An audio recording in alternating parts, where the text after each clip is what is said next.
In the quiet suburban street of Maplewood Lane, almost every house looked the same. White fences. Small gardens. Children's bicycles leaning against garage doors. It was the kind of neighborhood where everyone knew everyone. And everyone loved Max. Max was a large German shepherd with golden brown fur and intelligent amber eyes. Despite his intimidating size, he had the gentle personality of a teddy bear. Kids would run up to him on the sidewalk, wrapping their tiny arms around his neck while Max wagged his tail happily. Mailmen loved him. Neighbors loved him. Even strangers walking through the neighborhood would stop just to pet him. "Your dog is the friendliest shepherd I've ever met," people often told his owner, Daniel Harper. Daniel would smile proudly. Max had been part of the family for 6 years now, ever since Daniel rescued him from a shelter when he was just a frightened puppy. From the moment they met, Max had bonded with Daniel like they had known each other forever. But there was one strange thing about Max. One person he absolutely could not stand. Mr. Collins. Mr. Edward Collins lived 3 houses down the street. He was a quiet man in his late 60s who had moved into the neighborhood about 3 years earlier. No one knew much about him. He kept mostly to himself, rarely spoke to neighbors, and spent most evenings tending to the small rose garden in front of his house. To everyone else on Maplewood Lane, Collins seemed harmless.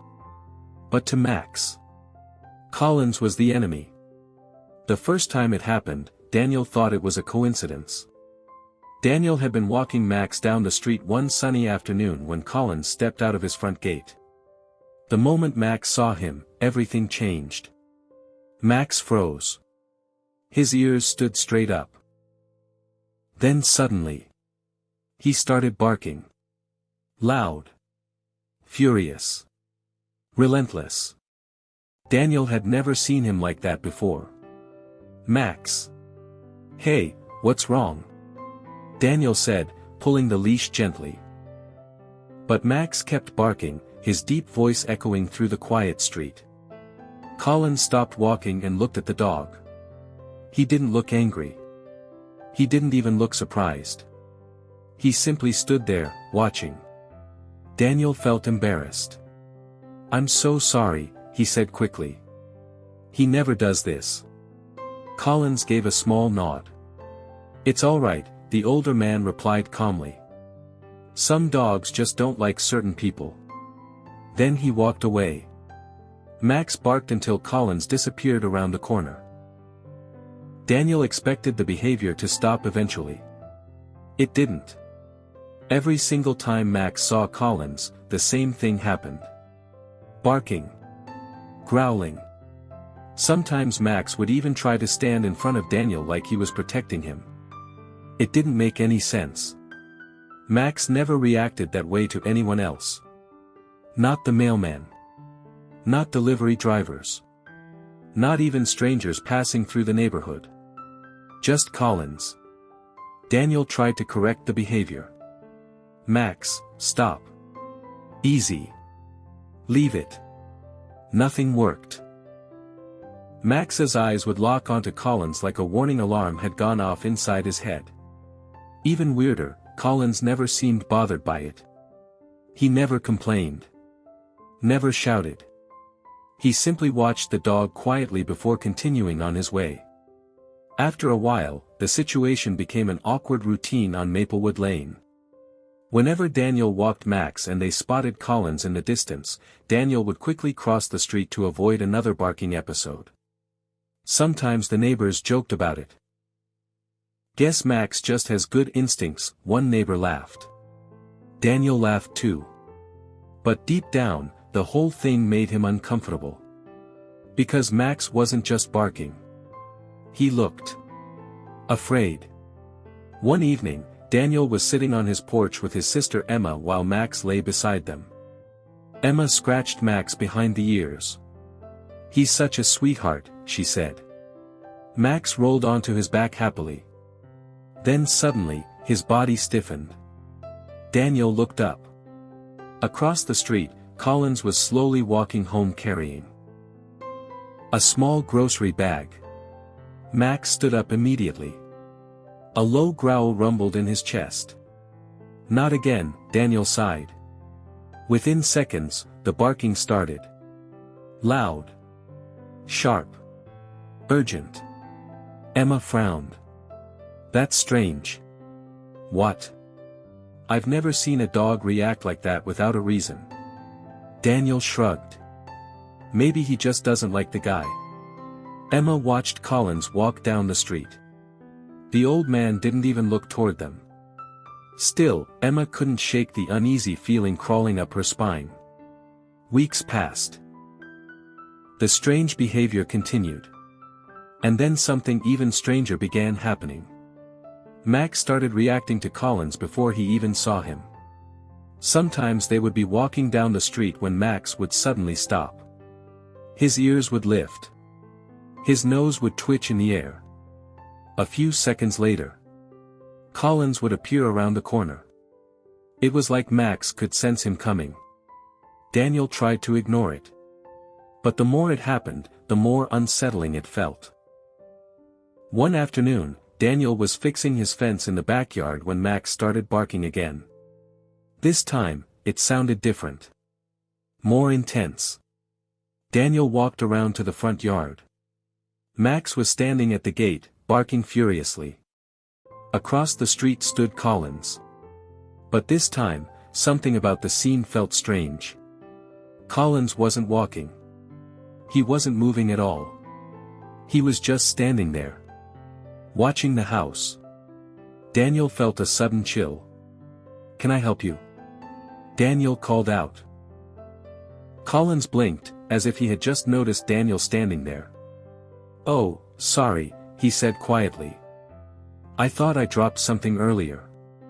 He looked down at the sidewalk for a moment, then slowly turned and walked away. Max continued barking until he was gone. That night, Daniel couldn't stop thinking about it. Max had always been a good judge of character. Maybe the neighbors were right. Maybe dogs really could sense things humans couldn't. Still, Daniel felt a little guilty. Mr. Collins had never actually done anything wrong. The man kept to himself, minded his business, and never reacted badly to Max's barking.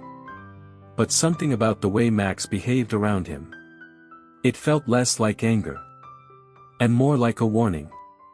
A week later, something happened that changed everything.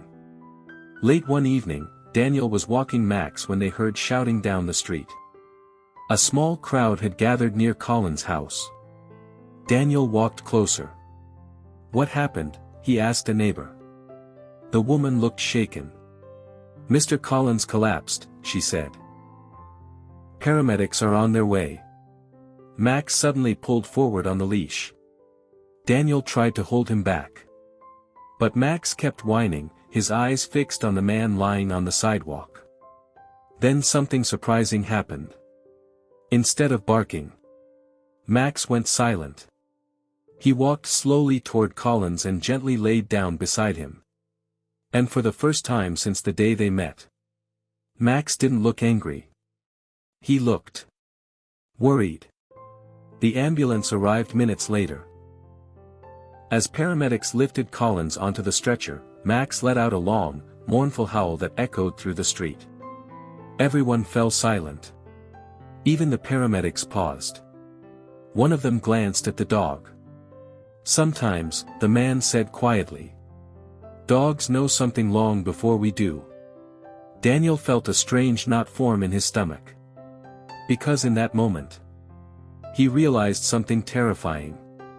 Maybe Max hadn't been barking at Collins out of hatred. Maybe he had been trying to warn them all along. The flashing red lights of the ambulance painted Maplewood Lane in restless shadows. Neighbors stood quietly on the sidewalks, whispering to each other as the paramedics worked around Mr. Collins. The quiet old man who barely spoke to anyone was suddenly the center of attention. Daniel held Max's leash tightly. The dog sat on the pavement, staring at the stretcher with an intensity Daniel had never seen before. Max wasn't barking anymore. He wasn't growling. He simply watched. The paramedics lifted Collins onto the stretcher, carefully strapping him in. One of them turned to Daniel. "Do you know him?" the paramedic asked. Daniel hesitated. "Not really," he admitted. "He lives a few houses down." The paramedic nodded. "Looks like his blood pressure dropped suddenly. We'll take him to St. Mary's and run some tests." The ambulance doors closed with a loud thud. As the vehicle drove away, Max let out another low whine. Daniel knelt beside him and gently scratched behind his ears. "It's okay, buddy," he murmured. But Max kept staring down the empty street long after the ambulance disappeared. Over the next few days, the neighborhood slowly returned to its normal routine. Kids rode their bikes. Garden sprinklers clicked on in the early mornings. Mail trucks rolled down the street. But Colin's house remained dark and silent. Daniel noticed Max behaving strangely during their walks. Every time they passed Colin's house, Max would slow down. Sometimes he would stop completely and stare at the front door. Waiting. As if expecting the old man to appear again. Daniel felt a strange sense of guilt. He realized something uncomfortable. Despite living only a few houses away for years, he barely knew anything about Collins. No one really did. 3 days later, Daniel was watering his lawn when he noticed a car pulling into Collins' driveway. Max lifted his head immediately. The dog's ears perked up. A young woman stepped out of the car, looking tired and worried. She carried a small suitcase and walked toward the house. Max watched her carefully. But this time, he didn't bark. Daniel wiped his hands on his jeans and walked over. "Hi," he said politely. The woman turned. Her eyes looked red, like she hadn't slept. "Hi. I'm Daniel," he said. "I live down the street." She nodded slowly. "I'm Laura. Mr. Collins is my father." Daniel's stomach tightened. "How is he?" Laura hesitated before answering. "They're still running tests." Daniel noticed Max quietly sitting beside him, watching the woman. "Your dog seems calmer than usual," Laura said softly. Daniel gave an awkward laugh. "Yeah, he usually barks at your father." Laura didn't look surprised. "Dad told me about that." "Really?" She nodded. "He said the dog always knew when he was coming." Daniel frowned slightly. "That's true actually. Max reacts before he even sees him." Laura looked thoughtful. "Dogs can smell things we can't," she said quietly. Daniel didn't think much of the comment at the time. But later, those words would come back to him in a way he never expected. That evening, Max began acting restless again. Instead of sleeping in his usual spot by the couch, he kept pacing near the front door. Daniel noticed it while watching TV. "What's wrong, buddy?" Max whined softly. Then he walked to the window facing Colin's house. Daniel looked outside. The house was still dark. But Max continued staring toward it. Almost like he sensed something missing. After a few minutes, Daniel shrugged and turned the TV back on. But Max stayed by the window for a long time. 2 days later, Laura knocked on Daniel's door. Max ran to the entrance immediately. For a moment, Daniel worried the dog might start barking again. But when Laura stepped inside, Max did something unexpected. He wagged his tail. Laura knelt down carefully and held out her hand. Max sniffed it gently before letting her pet his head. "That's interesting," she said. "What is?" Daniel asked. "Dad said your dog never barked at me when I visited." Daniel looked surprised. "So Max only barked at him?" Laura nodded. "Only him." She looked down at the dog thoughtfully. Almost like he knew something. Daniel laughed nervously.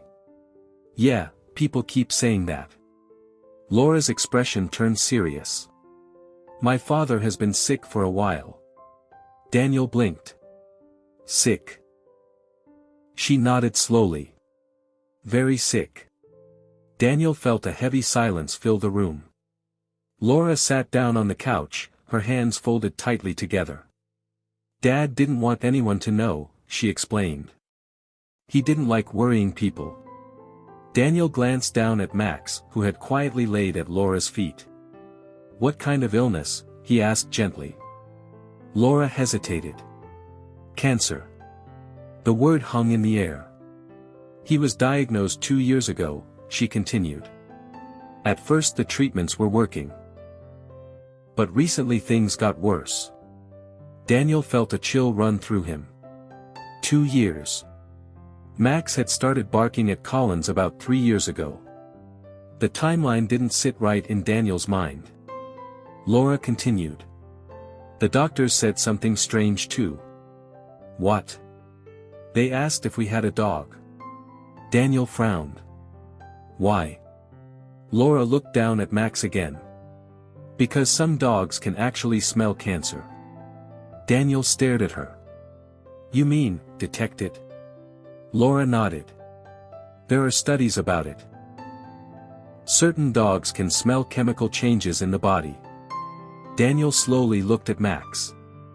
The dog's calm amber eyes looked back at him. Suddenly, a memory flashed through Daniel's mind. All those walks. All those sudden barking fits. The way Max always reacted before Collins even appeared. Like he sensed something invisible in the air. Daniel felt a lump form in his throat. You think Max knew? He whispered. Laura didn't answer right away. She simply watched the dog. Then she said something that made Daniel's heart sink. Laura called with an update. They're letting Dad come home tomorrow, she said. Daniel felt relieved. That's good news. There was a pause on the phone. He asked about the dog. Daniel smiled slightly. What did he say? Laura's voice softened. He said he hopes the dog will still bark at him. Daniel frowned. That's a strange thing to say. Laura sighed quietly. Dad said, hearing the dog bark made him feel like someone knew the truth. Daniel looked at Max lying on the floor beside him. For the first time, Daniel realized something heartbreaking. Maybe Collins had never been bothered by Max's barking. Maybe. It reminded him that someone else knew he was fighting a battle he couldn't talk about. The following evening, Collins finally returned home. Max sensed the moment he stepped out of the car. The dog jumped up and ran to the window. Daniel held his breath. All right, buddy, he said quietly. Let's see what happens. They walked slowly down the street toward Collins' house. Collins stood in his driveway, looking weaker than Daniel remembered. But when he saw Max approaching, he smiled. And Max began barking again. Loud. Urgent. Relentless. But this time, Collins didn't look bothered. Instead, he gently placed his hand over his chest and said softly, I know, boy. And for the first time, Daniel understood. Max wasn't warning the neighborhood.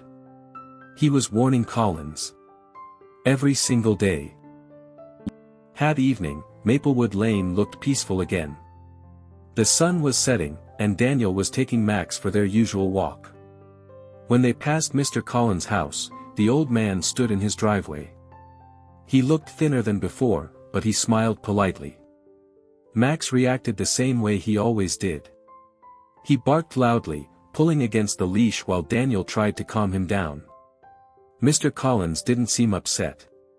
He simply looked at the dog and nodded slightly, as if he understood something no one else did. Later that night, Daniel was sitting in his living room watching television. Max was lying on the floor nearby, half asleep.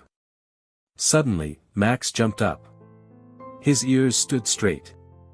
Then he started barking. Not the normal barking Daniel had heard before. This time it sounded urgent. Max ran toward the front door and scratched at it. "Max, what's wrong?" Daniel asked. The dog kept barking. Finally Daniel opened the door. Max ran outside immediately. "Max!" Daniel shouted, running after him. The German Shepherd sprinted down the quiet street under the glow of the streetlights. Daniel followed as fast as he could. Max stopped suddenly near Colin's house and started barking again. Daniel ran up to him and froze. Mr. Collins was lying on the ground in his yard. He had collapsed. Max stood beside him, barking desperately. "Mr. Collins!" Daniel shouted as he rushed over.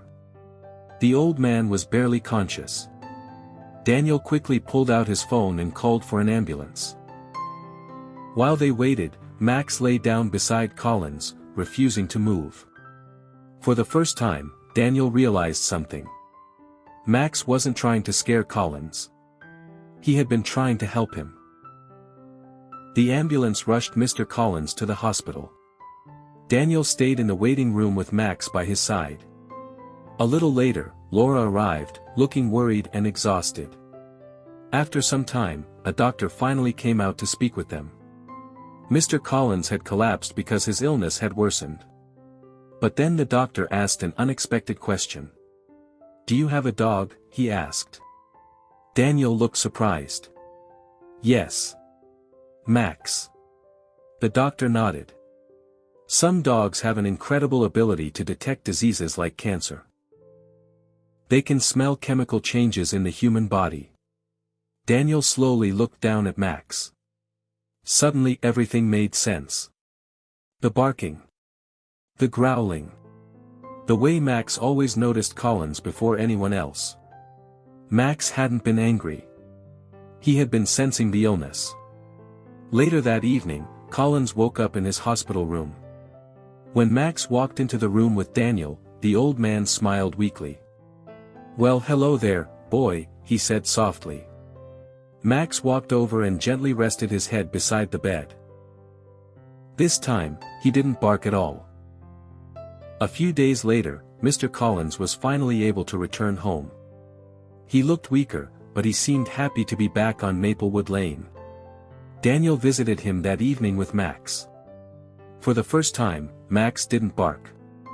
Instead, he calmly walked beside Collins and sat near him in the small garden. The old man slowly reached down and petted the dog's head. "You knew, didn't you?" Collins said quietly. Max wagged his tail. Collins looked toward Daniel. "Every time he barked at me. I knew he could sense it," the old man said. "It reminded me that someone understood what I was going through, even if I never told anyone." Daniel felt a lump in his throat. Max rested beside Collins peacefully while the sun began to set over the neighborhood. For months, the dog had been trying to warn them. Trying to protect him. Trying to say something humans couldn't hear. As the golden sunlight filled the quiet garden, Daniel realized something he would never forget. Sometimes, dogs understand us better than anyone. And sometimes, they know the truth long before we do.